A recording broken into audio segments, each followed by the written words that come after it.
Oi, gente, tudo bem? Aqui é a professora Carolina. Vamos juntos para mais uma videoaula? Hoje a gente vai falar um pouquinho sobre extração mineral e sobre pecuária. Então, vamos começar a falar sobre a extração mineral. Gente, nós vimos algumas aulas atrás que alguns elementos que são encontrados na natureza, eles vão apresentar valor comercial e vão ser chamados de minério. Agora, se tem valor comercial, então, logicamente, ele é retirado da natureza. Extração mineral é isso, é o processo de retirar o minério da natureza. Um processo, gente, que é muito antigo, aconteceu desde sempre e que é muito poluente para o meio ambiente, tá? Degrada o meio ambiente. Normalmente, a região aonde a gente encontra uma alta concentração de minérios, a gente chama essa região de jazida. Jazida é a região onde tem alta concentração de um determinado minério. Agora, quando essa jazida começa a ser explorada, né, tem alguém que se apropria dela, tem um dono, e esse dono começa a retirar o minério dali para comercializar, então ela passa a se chamar mina. Você já deve ter escutado, mina de ouro, tem uma mina de diamante. A mina quer dizer, é uma jazida que está sendo comercializada. É uma região que tem um grande acúmulo de um minério e que está sendo trabalhada ali a extração daquele mineral. Tem minas que são subterrâneas, como nessa imagem que vocês estão vendo, ó. Estão cavando para baixo, para dentro do solo. Mas tem minas que são superficiais mesmo. Tá? Aqui é um exemplo de ouro. Ouro que foi retirado de uma mina.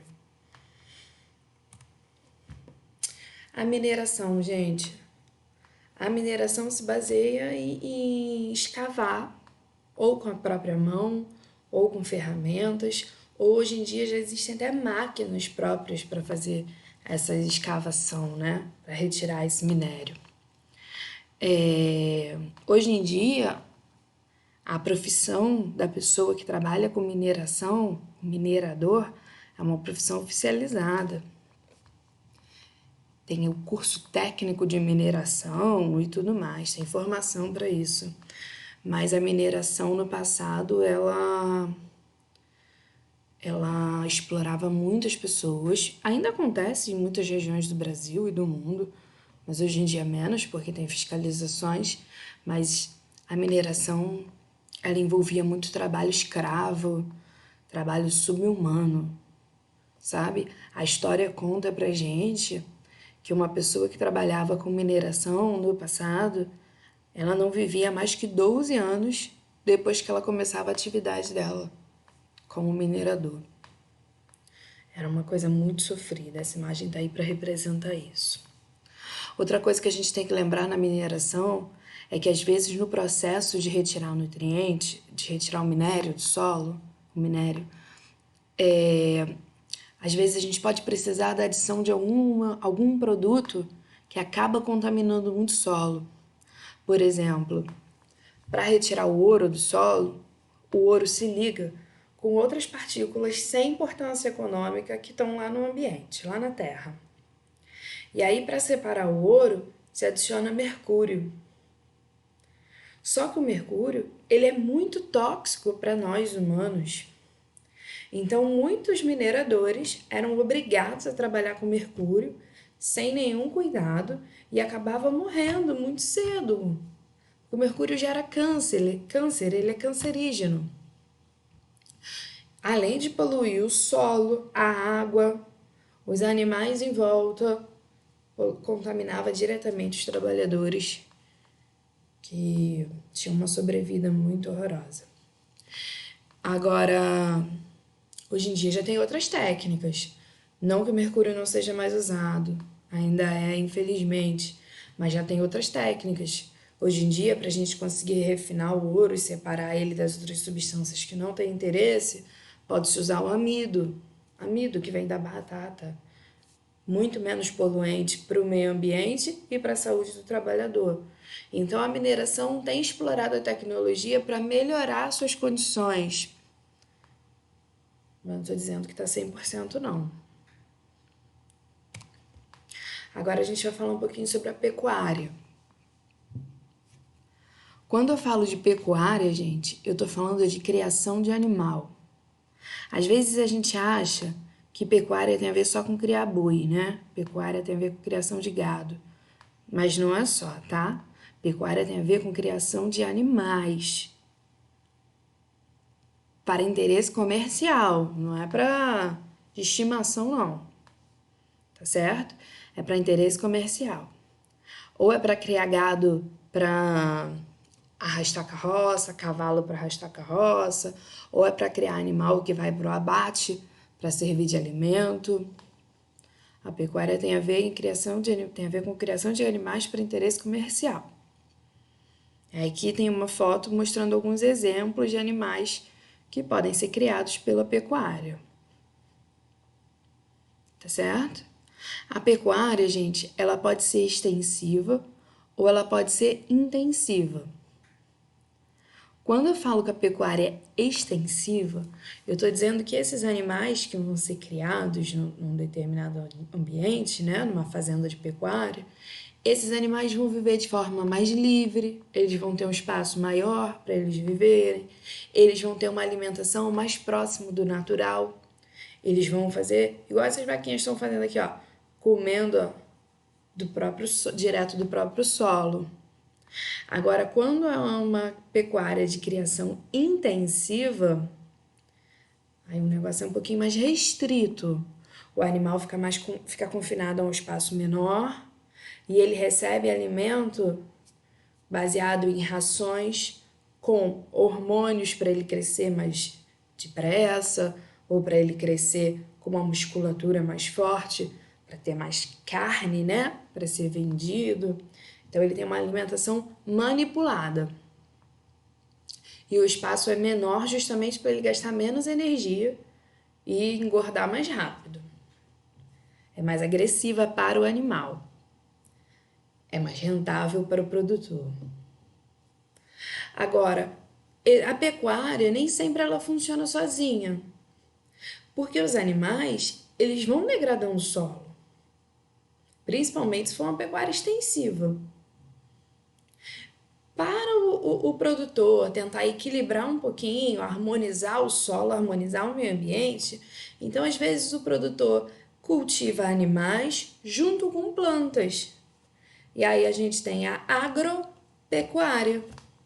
A agropecuária é isso. Eu sou um produtor de animais, eu tenho uma terra muito grande, só que eu não vou criar animais na minha terra inteira. Uma parte da terra eu vou criar animais, outra parte da terra eu vou plantar. Eu vou trabalhar com agricultura. Essa própria agricultura eu posso comercializar ou fazer dela alimentos para os meus animais.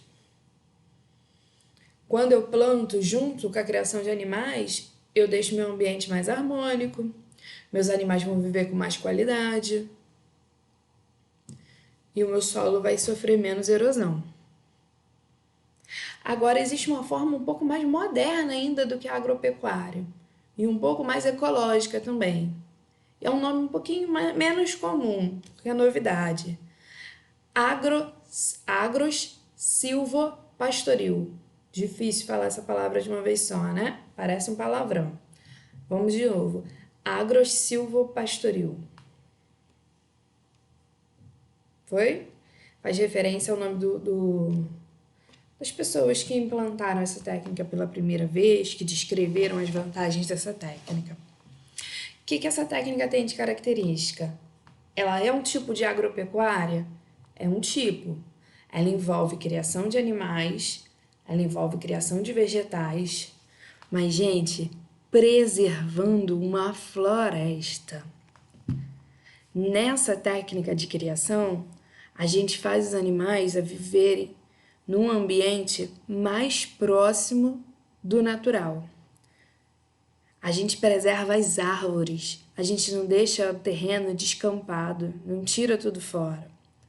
Então, vantagens: o animal tem mais qualidade de vida, o solo sofre muito menos com erosão, o meio ambiente como um todo está sendo preservado, porque plantas nativas da região são mantidas. Todas as plantas? Não. Imagina que o dono da terra, ele vai dividir a terra dele por 3, tá? Ele tem uma terra de 6 hectares. Ele vai fazer uma divisão lá. 2 hectares vão estar relacionados à criação de gado. Aí ele sabe quantos gados ele pode ter em 6 hectares, em 2 hectares. 2 hectares vão estar relacionados à produção de verduras para comercialização. E 2 hectares vão estar relacionados à manutenção do plantio natural daquela região. Quer dizer, manter as vegetações nativas do local. Então, o dono da terra, ele tenta trabalhar com as 3 coisas, com a pecuária, com a agricultura, mas também com a preservação ambiental. Com isso, ele produz menos. Sim, ele produz menos, mas ele produz de forma consciente, tá? E essa palavra consciência, ela é muito importante quando a gente fala de pecuária, gente, porque vocês vão ver aqui, ó, a pecuária ela é muito poluente para o planeta, por conta da área que é necessário, né? Que é necessário ser desmatado para criar os animais, mas também pelo gasto de água que envolve a pecuária, gente. Olha essa tabela aqui que vocês vão ter uma ideia. Para produzir 1 litro de cerveja, poderia ser um refrigerante também, se usaria no processo inteiro da produção, desde a matéria-prima até o final, até chegar na sua casa, 5,5 litros de água. Agora, para produzir 1 quilo de carne de boi, se usaria 17 mil litros de água, mais de 17 mil litros de água. Então, você olha como a pecuária gasta água. Isso aqui por quê? Isso aqui porque o boi, em determinado momento da vida dele, ele precisa tomar um banho.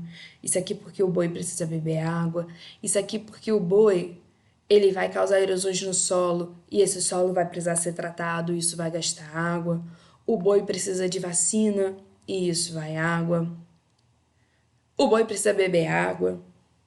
O boi precisa de alimento e esses alimentos são produzidos a partir de gasto de água. Se esse boi comer a vegetação do próprio solo, essa vegetação precisa ser irrigada, então gasta água. Percebam que a manteiga, 1 quilo de manteiga, ainda gasta um pouco mais de água do que 1 quilo de carne. Porque a gente precisa cuidar do boi, para depois desse boi tirar o leite, para depois do leite, no caso da vaca, né, gente? Para depois desse leite fazer a manteiga. Conseguiu perceber isso?